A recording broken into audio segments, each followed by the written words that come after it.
Selamat datang di ya, di sini kita akan membahas banyak masalah bisnis dan juga industri yang kira-kira menarik dan relevan juga untuk kita bahas. Jadinya kita tetap bisa dong ya untuk terus belajar hal yang baru dan terus bertumbuh meski kita sibuk dalam kerjaan dan bisnis kita deh teman-teman. Nah, kali ini di video ini kita bahas nih ya, bagaimana sih perannya media itu bisa bikin kita tuh membantu memahami masalah bisnis dan industri. Ya, apa aja sih emangnya kalau misalnya kita itu memahami media gitu, manfaatnya buat kita apa, buat kita sebagai pebisnis, kita sebagai konsumen, kita sebagai masyarakat, gimana caranya kita bisa memanfaatkan media ini buat nyari masalah, buat nyari peluang. Nah, yaudah, ayolah ya, kita cari sama-sama nih di sini. Oh iya, sebelum kita mulai, jangan lupa nih untuk kita like, subscribe, dan juga share video ini nih. Kalau misalnya teman-teman pada suka, kalau emang misalnya untuk mendukung kita teman-teman boleh banget nih buat ngeklik subscribe supaya kita makin semangat untuk bikin video-video bisnis yang emang bisa jadi manfaat nih buat teman-teman belajar.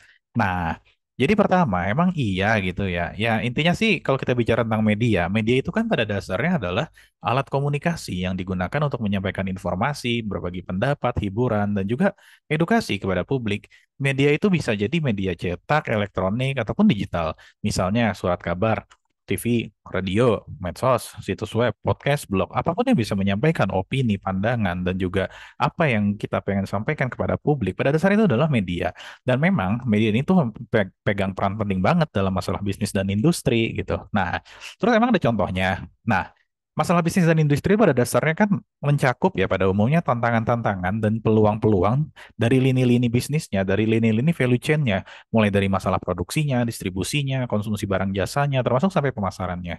Jadi, pada dasarnya media itu karena bisa menjangkau dan meliput ini semua, media itu mempengaruhi profitabilitas juga, keberlanjutannya juga, daya saingnya juga, dan juga inovasinya. Contohnya apa nih? Media itu bisa menekan biaya yang terlalu mahal ketika adanya tengkulak gitu. Jadi biaya bisa turun. Media itu bisa memberikan konsumen itu edukasi sehingga mereka itu bisa beradaptasi nih konsumen-konsumen ini dengan preferensi yang memang saling mereka dapatkan persepsinya dari media. Merapa konsumen ini juga bisa didorong oleh media untuk memahami regulasi baru, terus ngadepin gangguan atau disrupsi baru di masyarakat dan juga manfaatin teknologi baru. Nah, terus jadi kayak gimana sih caranya media itu bisa kita manfaatin nih ya buat belajar dan menyerap ini? Yang pertama kita harus pahami bahwa ya sejelek-jeleknya media, seklikbait-klikbaitnya atau sepolitis-politisnya media, pada dasarnya media itu nggak akan mungkin teman-teman mereka tuh berani menyajikan informasi yang tidak akurat. Media itu mereka akan selalu berusaha mengambilkan data dan fakta terkait apa yang ada di sekitar kita, khususnya bagi kita pebisnis. Jadi, walaupun itu infonya mungkin hanya info-info yang terkesan clickbait, namun di dalamnya itu citasinya tuh akan ada nih data yang bisa kita jadikan pengambilan keputusan yang membuat pengambilan informasi kita itu lebih lengkap. Nah, misalnya nih kita bisa dapat laporan-laporan tren pasar, kita bisa dapat info-info pesaing kita, perkembangan regulasi, serta best practice industri yang bisa kita tiru dan kita implementasikan di bisnis kita. Misal media juga kita ngasih tahu nih, contohnya pas kemarin COVID, media itu bisa ngasih tahu kita tentang perkembangan terbaru di industri commerce. Misalnya, pas online pertumbuhannya kayak apa sih selama pandemi COVID-19, persaingan antara yang lokal dan global kayak apa, terus regulasi pemerintah tentang pajak, perlindungan konsumen, dan juga strategi pemasaran yang efektif itu kayak apa. Kadang-kadang kita bisa dapat spoiler itu dengan rajin membaca media, teman-teman. Nah, berikutnya, selain informasi yang akurat, media itu juga tentunya akan menawarkan sudut pandang yang beragam karena mereka meliput dari banyak banget orang ya, teman-teman ya. Mereka ngeliput dari pendapat para ahli, mereka ngeliput dari pemangku kepentingan, dari pelanggan, yang hampir semua itu tentunya akan ada wawasan dan ide baru yang bisa diungkap dari misalnya pengalaman para pemimpin industri, dari konsumen-konsumen yang jadi key consumer gitu.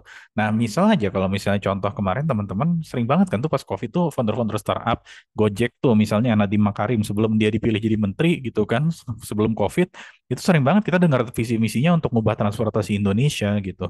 Atau kita lawannya sendiri, pelanggan-pelanggan sendiri kadang-kadang kalau apa ya, kalau puas atau memang mengeluh tentang Gojek, ya mereka lewat mana ngeluhnya? Ya media gitu. Nggak ada lagi dong ya selain media. Nah, dari sana setelah kita emang bisa melihat bahwa media itu bisa menyajikan data dan fakta, menawarkan sudut pandang yang beragam juga, dari sana kita bisa merangsang kreativitas kita nih harusnya kalau teman-teman bisa mengambil pelajaran. Kenapa? Karena dengan mereka itu menyajikan itu semua, media itu pada dasarnya kan mereka udah memamerkan solusi-solusi sukses yang emang bisa ditiru, yang bisa menginspirasi untuk membuat inovasi baru.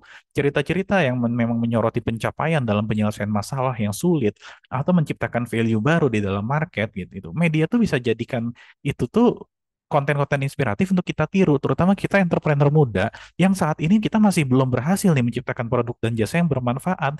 Dari sana kita bisa belajar banyak hal. Contoh aja teman-teman kalau misalnya bikin kopi, teman-teman bisa itu apa ya, setidaknya mengambil best practice lah ya, walaupun tidak 100% ditiru gitu. Gimana caranya kopi kenangan menyajikan kopi lokal dengan harga yang terjangkau, terus rasa yang otentik. Atau teman-teman yang pengen mendekatkannya dirinya itu dari pendekatan yang bisnisnya itu lebih sosial atau menyelesaikan masalah masyarakat. Teman-teman bisa lihat kitabisa.com itu sebagai platform crowdfunding buat menjalankan berbagai kegiatan sosial, teman-teman. Dari situlah teman-teman bisa dapat inspirasi. Dan juga yang terakhir, jangan dilupakan bahwa kolaborasi itu hampir selalu dimulai dari media. Kenapa? Karena dialog antara para jaringan pemangku kepentingan, para pebisnis dan juga pelanggannya yang bisa memfasilitasi ini secara efektif dan masif dan skalanya besar itu tentu media. Dari sini jadinya mereka semua tuh saling bisa bangun kepercayaan, saling bisa bangun reputasi, kemitraan baru tercipta, dari sana komunikasinya jadi ada, saling berbagi, kolaborasi bikin sesuatu yang baru gitu kan. Coba aja teman-teman nih, kalau misalnya teman-teman ada yang ikutan komunitas-komunitas, nggak usah yang offline, yang online aja. Dari mana teman-teman tahu? Informasi media kan, gitu kan. At least teman-teman dikontak sama teman gitu kan melalui platform media. Coy, coba gabung sini yuk, gitu kan.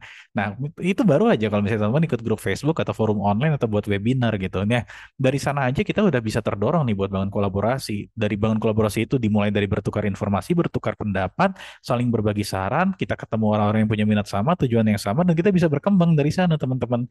Jadi, pada dasarnya, ya secara keseluruhan itu intinya adalah media itu selalu krusial ya teman-teman ya buat kita bisa memahami masalah di bisnis dan industri. Media itu memang menyajikan informasi baru, sudut pandang baru, contoh-contoh buat kita yang bisa ditiru, best practice yang bisa dijadikan pelajaran, inspirasi kita, peluang kolaborasi, juga sampai bisa kita dengan adanya data-data yang disajikan media membantu kita mengidentifikasi, menganalisis, nyelesain masalah, sampai juga kita bisa ningkatin dan tantangan peluang kita yang bisa kita garap nih. Mungkin itu aja kali ya untuk sementara ini mengenai video dari kita nih tentang peran media tuh gimana sih buat ngebantu kita belajar dari bisnis dan industri. Moga-moga nih ya, kali ini nih videonya bisa bermanfaat, nambah wawasan teman-teman, belajar hal yang baru, dan juga kalau teman-teman punya pertanyaan, saran, komentar, mangga banget nih buat tulis di kolom komentar di bawah. Kita bakal seneng banget loh denger komentar dari teman-teman biar kita makin semangat bikin konten lagi. Oke, terima kasih telah nonton video kita. Sampai jumpa di video berikutnya. Selamat tinggal. Assalamualaikum warahmatullahi wabarakatuh.